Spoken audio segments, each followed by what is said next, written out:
तो question number 5 पे फिर से आ जाते हैं हम लोग। स्वयं क्या है वो आपको बताना है। स्वयं क्या है वो आपको बताना था। स्वयं क्या है? गैर सरकारी संस्था शिक्षा के सिद्धांतों को प्राप्त करने के लिए डिजिटल कार्यक्रम और ऑनलाइन प्लेटफॉर्म या एक वेबसाइट का नाम है, तो वो आपको बताना है। तो स्वयं एक जो है शिक्षा के सिद्धांतों को प्राप्त करने का एक डिजिटल कार्यक्रम है। क्या है? इसमें एक प्रोग्राम आपको कंडक्ट करवाया जाता है जिससे आपको चीजें आसानी से प्राप्त हो जाती है। ठीक है।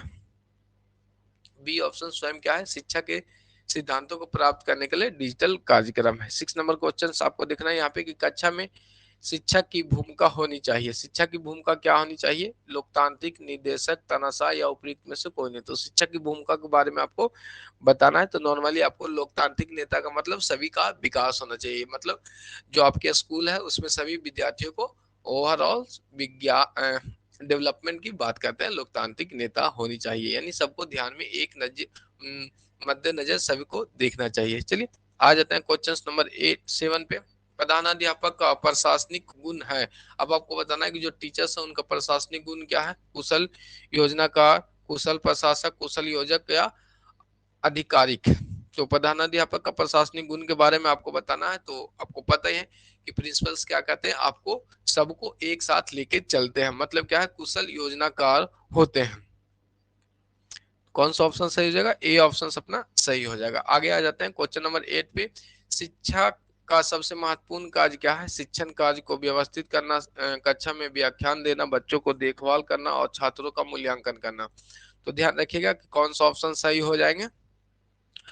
तो शिक्षण का सबसे महत्वपूर्ण कार्य आपको बताना था। शिक्षा कार्य को व्यवस्थित करना, कक्षा में व्याख्यान देना, बच्चों को देखभाल करना और बच्चों का मूल्यांकन करना। तो जल्दी से कमेंट करके बताइएगा। तो नॉर्मली ये सब तो ऑप्शंस में उतना कुछ जान है नहीं, तो क्या अपना ऑप्शंस में जाना है? शिक्षण कार्यों को व्यवस्थित करना। क्या है? जो भी शिक्षण कार्य है, वर्किंग है, वो किस तरह से संचालित किया जाए उसको हम लोग व्यवस्थित करते हैं। ठीक है। शिक्षक का सबसे महत्वपूर्ण कार्य अपना यही होता है। व्याख्या देना तो नॉर्मली बात है, देखभाल करना या मूल्यांकन करना ये सब नॉर्मली बात है। ऑप्शन के हिसाब से भी अपने को देखना होता है कि कौन सा ऑप्शन सही होगा। ठीक है बच्चे लोग, आगे देख लेते हैं। क्वेश्चन नंबर 9 देख लेंगे हम लोग। चरित्र का विकास होता है इच्छा शक्ति द्वारा, आचरण और व्यवहार द्वारा, नैतिकता द्वारा और उपयुक्त में से सभी। तो जल्दी से कमेंट करके बताइएगा कि चरित्र का विकास किस तरह से होंगे, वो आपको बताना है। यहाँ पे तो आपका सबका राइट आंसर सी आ जाएंगे कि जो क्या है, उपरोक्त सभी के द्वारा अपना चरित्र का विकास हो जाते हैं। इच्छा शक्ति रहेगी, चरित्र का विकास होगा, आचरण व्यवहार होना चाहिए और नैतिकता भी होनी चाहिए। आगे देखते हैं क्वेश्चन नंबर 10 देख लेते हैं। माइक्रो टीचिंग के भारत मॉडल में लिया गया कुल समय, यानी माइक्रो टीचिंग अपने इंडिया मॉडल में जो आपने माइक्रो टीचिंग की होगी तो पता ही होगा कि कितना की होंगी। यदि क्लासेज की होंगे तो आपको पता होगा 30 मिनट, 40 मिनट, 36 मिनट और 45 मिनट। तो जल्दी से कमेंट करके बताइएगा। माइक्रो टीचिंग के भारतीय मॉडल के लिए जो कुल समय आपको है वो आपको 36 मिनट का समय है। बिल्कुल। आगे देख लेते हैं। विकास का अर्थ आपको बताना क्या है कि विकास का अर्थ आपको क्या होता है? गुणात्मक परिवर्तन, नकारात्मक परिवर्तन, गुणोत्तर वृद्धि और साधारण परिवर्तन। तो विकास का आपको अर्थ बताना था कि विकास का अर्थ का मतलब क्या होता है, ये आपको बताने था। नॉर्मली आपको विकास का अर्थ में क्या होगा, यानी विकास डेवलपमेंट का मतलब आपके गुणों में परिवर्तन होनी चाहिए।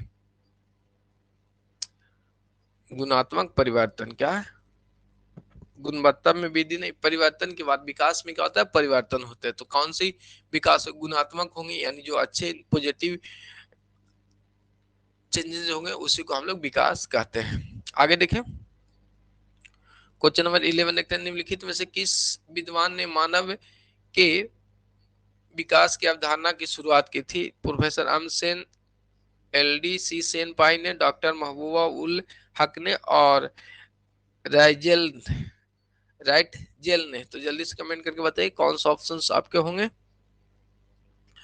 तो विद्वान क्या है, किस विद्वान ने मानव विकास की अवधारणा की शुरुआत की थी? तो ऑप्शन नंबर अपना सी राइट हो जाएगा। कौन है? डॉक्टर महबूब उल हक ने। ठीक है। आगे बढ़े हम लोग।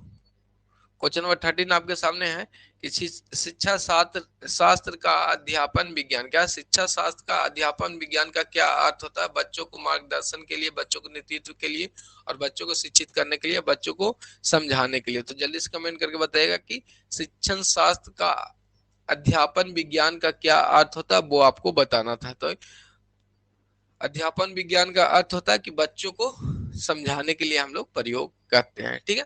जो शब्द शिक्षण शास्त्र है उसमें हम लोग क्या करते हैं, बच्चों को अच्छे से समझाने के लिए प्रयास करते हैं। तो आगे बढ़ते हैं हम लोग।